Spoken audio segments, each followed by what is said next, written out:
ನಮಸ್ಕಾರ ಪ್ರೀತಿಯ ವೀಕ್ಷಕರೆಲ್ಲರಿಗೂ ಸಂಕಲ್ಪ ಸುದ್ದಿ ಕಾರ್ಯಕ್ರಮಕ್ಕೆ ಆತ್ಮೀಯ ಪ್ರೀತಿಯ ಸ್ವಾಗತ ಹೇಳ್ತಾ ಇರೋದು ನಾನು ಅನುಷಾ.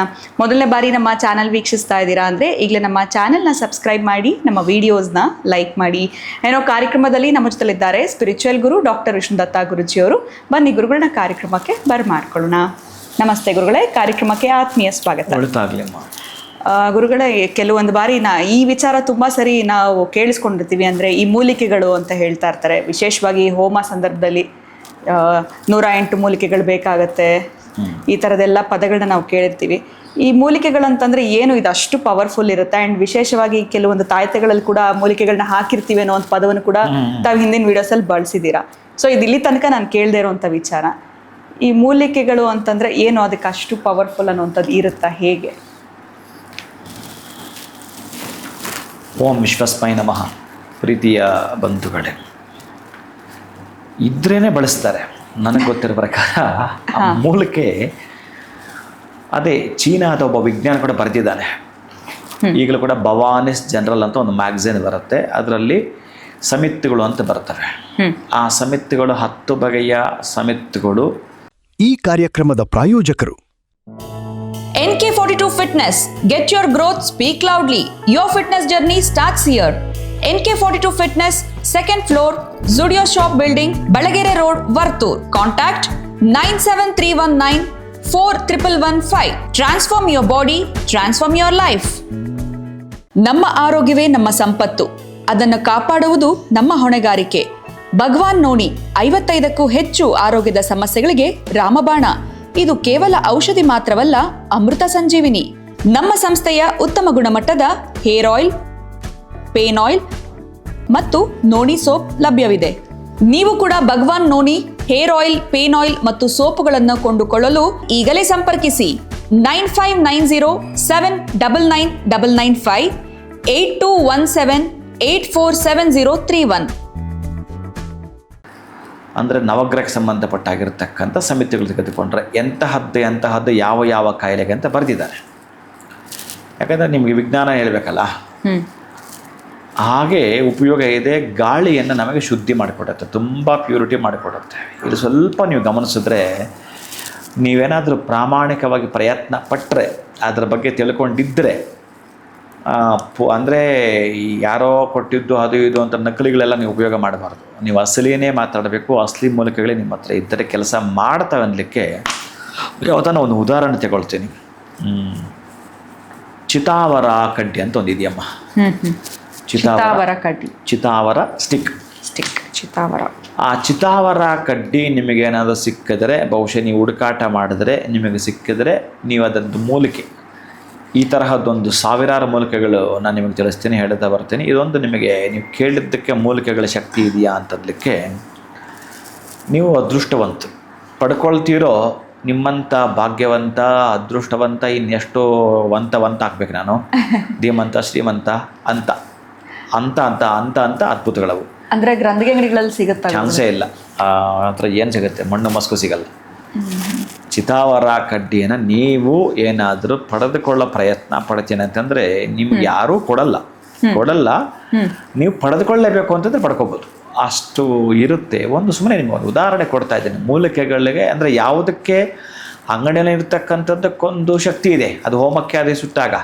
ಆದರೆ ಮೂಲಿಕೆಗಳು ಒಂದೊಂದು ಕೂಡ ನಾವೊಂದಷ್ಟು ಪರೀಕ್ಷೆ ಮಾಡಬೇಕು ಅಂತ ತೆಗೆದುಕೊಂಡರೆ, ಆ ಚಿತಾವರ ಕಡ್ಡಿ ಅನ್ನೋದು ಮರದಿಂದ ಬರುತ್ತೋ ಅಥವಾ ಗಿಡದಿಂದ ಬರುತ್ತೋ ಗೊತ್ತಿಲ್ಲ. ಒಟ್ಟಾರೆಯಾಗಿ ಅದನ್ನು ನೋಡ್ತೀವಷ್ಟೇ. ಬಹುಶಃ ನಾನು ಅದನ್ನು ನೋಡಿದಾಗ ಆಗುವಂತಹ ಆನಂದ, ಬಹುಶಃ ನಾನು ತಮಿಳುನಾಡಿನ ತೇಣಿ ಅನ್ನುವ ಅಡವಿಯಲ್ಲಿ, ಆ ಕಾಡಲ್ಲಿದ್ದಾಗ ಅವುಗಳ ಸಂಪರ್ಕ ಜೊತೆ ಇದ್ದವ ನಾನು.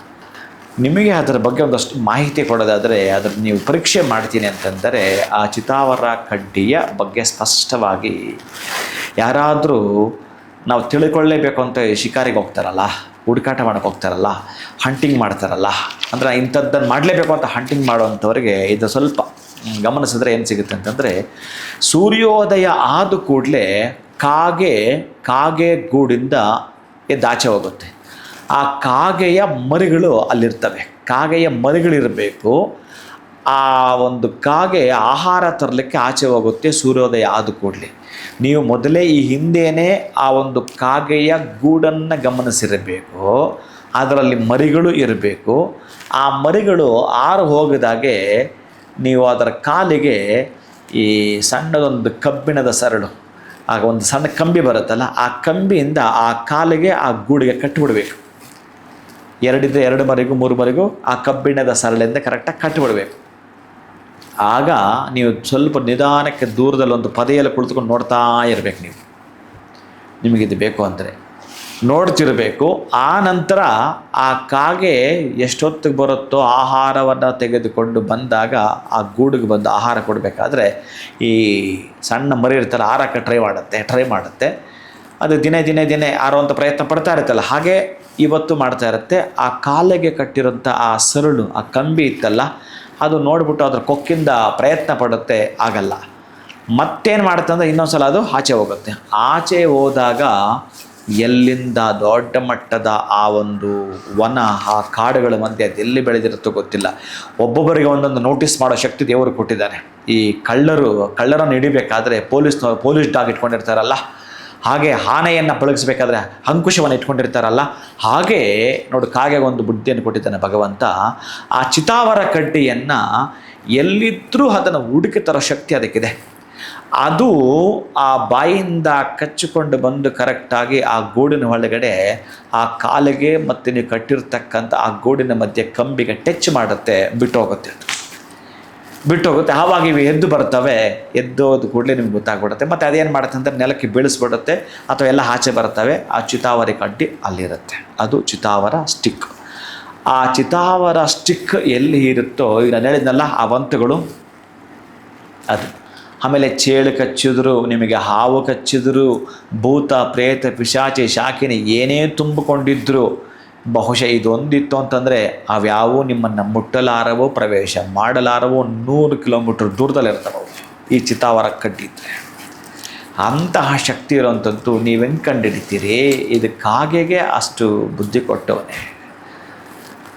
ಯಾವುದಕ್ಕೆ ಎಲ್ಲಿ ಎಷ್ಟು ಶಕ್ತಿನ ಭಗವಂತ ನಿಕ್ಷಿಪ್ತವನ್ನು ಮಾಡಿಬಿಟ್ಟಿದ್ದಾನೋ ಗೊತ್ತಿಲ್ಲ. ಅದಕ್ಕೆ ನಾವು ಮನುಷ್ಯ ಸ್ವಲ್ಪ ಪ್ರಯತ್ನ ಪಟ್ಟು ಮನುಷ್ಯ ಬುದ್ಧಿವಂತಿಕೆಯಿಂದ ಏನಾದರೂ ತಿಳ್ಕೊಳ್ಬೇಕು ಅಂತಂದರೆ ತಿಳಿದುಕೊಳ್ಳೋದಕ್ಕೆ ಸಾಧ್ಯವಿದೆ. ಮೂಲಿಕೆ ಅಂದದ್ದಕ್ಕೆ ಇಷ್ಟು. ಇನ್ನು 1000 ಕಣ್ಣಿನ ಒಂದು ಎಲೆ ಇದೆ. ಆ 1000 ಕಣ್ಣಿನ ಎಲೆ ಎಂಥ ಚಮತ್ಕಾರ ಮಾಡಿಬಿಡುತ್ತೋ. ಇನ್ನು ಈ ನಾವು ತಲೆಗೆ ಹಚ್ಕೊಳ್ತೀವಲ್ಲ ಹರಳೆಣ್ಣೆ, ಆ ಹರಳೆಣ್ಣೆಯ ಆ ಕಪ್ಪು ಗಿಡದ ಹರಳೆಣ್ಣೆಯ ಸ್ವಲ್ಪ ಆಳಕ್ಕೆ ಹೋಗಿರುವ ಬೇರನ್ನು ತೆಗೆದುಕೊಂಡು ಬಂದು ಮನೆಯಿಂದ ಪೂಜಿಸಿಬಿಟ್ಟು ಹೆಣ್ಣು ಮಕ್ಕಳ ಸೊಂಟಕ್ಕೆ ಕಟ್ಟಿದ್ರೆ ಸಂತಾನವಾಗುತ್ತಂತೆ. ಅಭಾಷಣ ಆಗ್ತಾನೇ ಇರುತ್ತಲ್ಲ ಅಥವಾ ಆಗದೇ ಇರುತ್ತಲ್ಲ, ಒಂದು ಮಿರಾಕಲ್ ನಡೆದೋಗುತ್ತೆ. ಈಗಿದೆ ಮೂಲಿಕೆಗಳ ಪ್ರಪಂಚ. ಮೂಲಿಕೆಗಳ ಪ್ರಪಂಚ ಇಷ್ಟೆಲ್ಲ ಇದ್ದಾವೆ. ಮಾತು ಬರದ ಮೂಗನಿಗೆ ಬೆಣ್ಣೆ ಜೊತೆಗೆ ಬಹುಶಃ ಆ ಒಂದು 1000 ಕಣ್ಣಿನ ಎಲೆ ಇದೆಯಲ್ಲ, ಅದರದ್ದು ಬೇರನ್ನು ತೇದಿ ಬಿಟ್ಟು ಕೊಟ್ಟು ಮಾತಾಡ್ತಾರೆ. ಅಷ್ಟು ಶಕ್ತಿ ಇದೆ ಅಂತ ಹೇಳ್ತಾರೆ. ನಾನು ಒಂದೇ ಪ್ರಯತ್ನಕ್ಕಂತಲ್ಲ, ಅದರ ಮೂಲಿಕೆಗಳ ಶಕ್ತಿ ಎಷ್ಟಿದೆ ಅಂತಂದರೆ, ಇನ್ನು ನಾನು ಸಂಜೀವನಿ ಬಗ್ಗೆ ಹೇಳಿದರೆ ಇನ್ನು ಬೇಳಲಸದಲ್ಲ. ಇದೇ ಚಿತಾವರ ಏನು ಇದೆಯೋ, ಈ ಒಂದು ಕಡ್ಡಿ ಏನಿದೆಯೋ ಬಹಳ ಅದ್ಭುತವಾಗಿ ನೀರಲ್ಲಿ ಹಾಕಿದ್ರೆ ಅದು ಸರ್ಪ ಹೋದಂಗೆ ಹೋಗ್ತಾ ಇರುತ್ತೆ. ಅಷ್ಟು ಅದ್ಭುತವಾಗಿರುತ್ತೆ. ಈ ಥರ ಉಪಯೋಗ ನಾನು ಹೇಳಿದ್ನಲ್ಲ, ನಿಮ್ಮಲ್ಲಿ ಏನಿದೆಯೋ ಬೆಲೆ ಕಟ್ಟಲಾಗತ್ತು ಅಷ್ಟು. ನೀವು ಹೆಂಗೆ ಹುಡ್ಕೊಂಡು ಹೋಗ್ತೀರಿ? ಆ ಗಿಡಗಳನ್ನ ಹುಡುಕಕ್ಕೂ ಬರಲ್ಲ. ಅದು ಮರದಿಂದಲೋ ಗಿಡದಿಂದಲೋ ಗೊತ್ತಿಲ್ಲ, ಒಟ್ಟಾರೆಯಾಗಿ ಎಲ್ಲೋ ಅದನ್ನು ಹುಡುಕಿ ಹೆಕ್ಕಿ ತಂದು ಬಂದು ಹಕ್ಕಿ ಗೂಡಿಗೆ ತಗೊಂಡ್ಬಂದು ಅದನ್ನು ಏನೋ ಮಾಡಿ ಬಿಡಿಸುತ್ತೆ. ಇದು ಚಮತ್ಕಾರ ಜನಕ ಯಾರೋ? ನೀವು ನಾವಲ್ಲ, ಕಾಗೆ. ಅಂತಹದ್ದು ಮಾಡಿಬಿಡುತ್ತೆ. ಅಷ್ಟೊಂದು ದಿಶಕ್ತಿ ಅಲ್ಲಿಟ್ಟಿದ್ದಾನೆ. ನಾವೆಲ್ಲಿಟ್ಟಿದ್ದೀವೋ ನಮ್ಮ ಜ್ಞಾನವನ್ನು, ನಮ್ಮ ನಾಲೆಡ್ಜನ್ನು ಗೊತ್ತಿಲ್ಲ. ಅದಕ್ಕಾಗಿ ಸಾಧ್ಯವಾದಷ್ಟು ಒಂದಷ್ಟು ಪುಸ್ತಕದಲ್ಲಿ ಮಸ್ತಕಕ್ಕೆ ಹಾಕ್ಕೊಂಡ್ರೆ ಭಗವಂತ ನಮ್ಮವ ಎಲ್ಲೋ ಒಂದು ಕಡೆ ಒಂದಷ್ಟು ಜನಕ್ಕೆ ಉಪಯೋಗ ಆಗೋವಂಥದ್ದು. ನೋಡಿ, ಕಾಗೇನೇ ಅಷ್ಟು ಉಪಯೋಗ. ಇನ್ನೂ ನೋಡಿ, ನೀವು ಬೆಳಿಗ್ಗೆ ಎಷ್ಟೊತ್ತಿಗೆ ಎದ್ದು ಸ್ನಾನ ಮಾಡ್ತೀರೋ ಗೊತ್ತಿಲ್ಲ. ಕಾಗೆ 4-5 ಗಂಟೆಗೆ ಎದ್ದು ಎಲ್ಲಿ ಜಳಕ ಮಾಡುತ್ತೆ ಗೊತ್ತಿಲ್ಲ. ಜಳಕ ಮಾಡಿದ್ರೆ ಅದು ಕಾವು ಕೂಡ ಅನ್ನಲ್ಲ. ಹಾಗೆ ಜಳಕ ಮಾಡಿಬಿಟ್ಟು ಅದು ಶಬ್ದ ಮಾಡುತ್ತೀರಿ, ನಿಮ್ಮನ್ನು ಎಬ್ಬಿಸುತ್ತೀರಿ.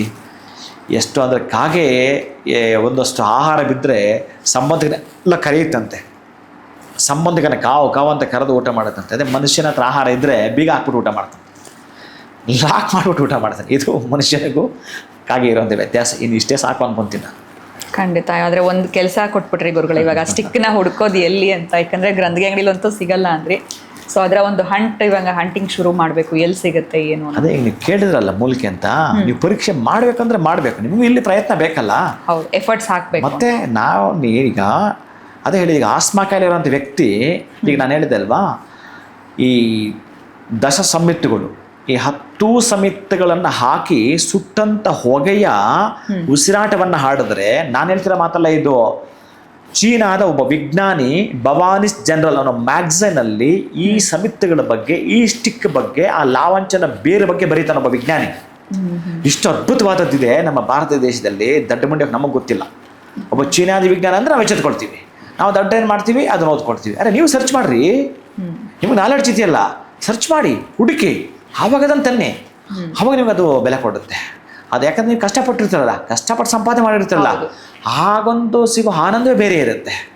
ಅದಕ್ಕೆ ಹೇಳಿದ ನಾನು, ಇಷ್ಟೆಲ್ಲ ಮೂಲಗಳಾಗಿ ಸುಟ್ಟಂತಹ ಆ ಹೊಗೆಯ ಉಸಿರಾಟ ಹಾಡಿದ್ರೆ ಆಸ್ಮಾ ಕಾಯಿಲೆ ಇದ್ದವನನ್ನು ಮೊದಲು ಪರೀಕ್ಷೆ ಮಾಡಿಸಿ, ಆಮೇಲೆ ಆ ಹೋಮ ಆದ ನಂತರ ಒಂದು 10-20 ನಿಮಿಷ ಆದಮೇಲೆ ಆ ಹೊಗೆನ ಉಸಿರಾಟ ಆದಮೇಲೆ ಆ ನಂತರ ಪರೀಕ್ಷೆ ಮಾಡಿ, ಅವನಿಗೆ ಎಷ್ಟರ ಮಟ್ಟಿಗೆ ಆ ಆಸ್ಮಾ ಕಾಯಿಲೆ ಕಡಿಮೆ ಆಗಿದೆ ಅಂತ ಗೊತ್ತಾಗುತ್ತೆ. ಇಷ್ಟಿದೆ ಆ ಮೂಲಿಕೆಗಳ ಒಂದು ಪವರ್. ನೀವು ಪವರ್ ಇದೆಯಾ ಅಂತ ಕೇಳಿದ್ರಲ್ಲ, ಅದಕ್ಕೆ ಪವರ್ ಇದೆಯಾ ಅನ್ನೋದು ಎಷ್ಟು ಚೆನ್ನಾಗಿ ನಮಗೆ ಟವರ್ ಇರೋದು ಗೊತ್ತಾಗುತ್ತೋ ಅಷ್ಟೇ ಸತ್ಯ ಪವರ್ ಇರೋದು. ಖಂಡಿತ ಕೊಟ್ಟಂಥ ಎಕ್ಸಾಂಪಲ್ ಭಾಳ ಅದ್ಭುತವಾಗಿತ್ತು. ಸೊ ಇದೆಯಾ ಅಂತ ಇನ್ನು ಮುಂದೆ ಕೇಳಲೇಬಾರ್ದು, ಹೇಗೆ ಅದು ವರ್ಕ್ ಆಗುತ್ತೆ ನಮ್ಮ ಲೈಫಲ್ಲಿ ಏನು ಅಂತದನ್ನ ತಿಳ್ಕೊಳ್ಬೇಕಷ್ಟೇ. ಜೊತೆಗೆ ಈ ಒಂದು ಚಿತಾವರ ಸ್ಟಿಕ್ನ ಕೂಡ ಹುಡ್ಕೋದಕ್ಕೆ ಪ್ರಾರಂಭ ಮಾಡಿರ್ತಾರೆ ಪ್ರತಿಯೊಬ್ಬರು, ಯಾಕಂದರೆ ಅದರಲ್ಲಿರುವಂಥ ಅಷ್ಟೊಂದು ಬೆನಿಫಿಟ್ ಅಂತಲೇ ಹೇಳ್ಬೋದು. ಗುರುಗಳೇ, ಧನ್ಯವಾದಗಳು ಇಷ್ಟೆಲ್ಲ ಮಾಹಿತಿ ತಿಳಿಸ್ಕೊಟ್ಟಿದ್ದಕ್ಕೆ. ನಮಸ್ಕಾರ. ಹರೇ ಶ್ರೀನಿವಾಸ. ಇವತ್ತಿನ ವಿಡಿಯೋನ ಮುಗಿಸುವಂಥ ಸಮಯ ಆಗಿದೆ. ನಮಸ್ಕಾರ. ಈ ಕಾರ್ಯಕ್ರಮದ ಪ್ರಾಯೋಜಕರು NK42 Fitness. Get your growth, speak loudly. Your fitness journey starts here. NK42 Fitness, 2nd floor, Zudio Shop Building, Balagere Road, Vartur. Contact 973194115. Transform your body, transform your life. ನಮ್ಮ ಆರೋಗ್ಯವೇ ನಮ್ಮ ಸಂಪತ್ತು, ಅದನ್ನು ಕಾಪಾಡುವುದು ನಮ್ಮ ಹೊಣೆಗಾರಿಕೆ. ಭಗವಾನ್ ನೋನಿ 55ಕ್ಕೂ ಹೆಚ್ಚು ಆರೋಗ್ಯದ ಸಮಸ್ಯೆಗಳಿಗೆ ರಾಮಬಾಣ. ಇದು ಕೇವಲ ಔಷಧಿ ಮಾತ್ರವಲ್ಲ, ಅಮೃತ ಸಂಜೀವಿನಿ. ನಮ್ಮ ಸಂಸ್ಥೆಯ ಉತ್ತಮ ಗುಣಮಟ್ಟದ ಹೇರ್ ಆಯಿಲ್, ಪೇನ್ ಆಯಿಲ್ ಮತ್ತು ನೋನಿ ಸೋಪ್ ಲಭ್ಯವಿದೆ. ನೀವು ಕೂಡ Bhagwan noni hair oil, pain oil ಮತ್ತು ಸೋಪುಗಳನ್ನು ಕೊಂಡುಕೊಳ್ಳಲು ಈಗಲೇ ಸಂಪರ್ಕಿಸಿ 9590799995 8217847031.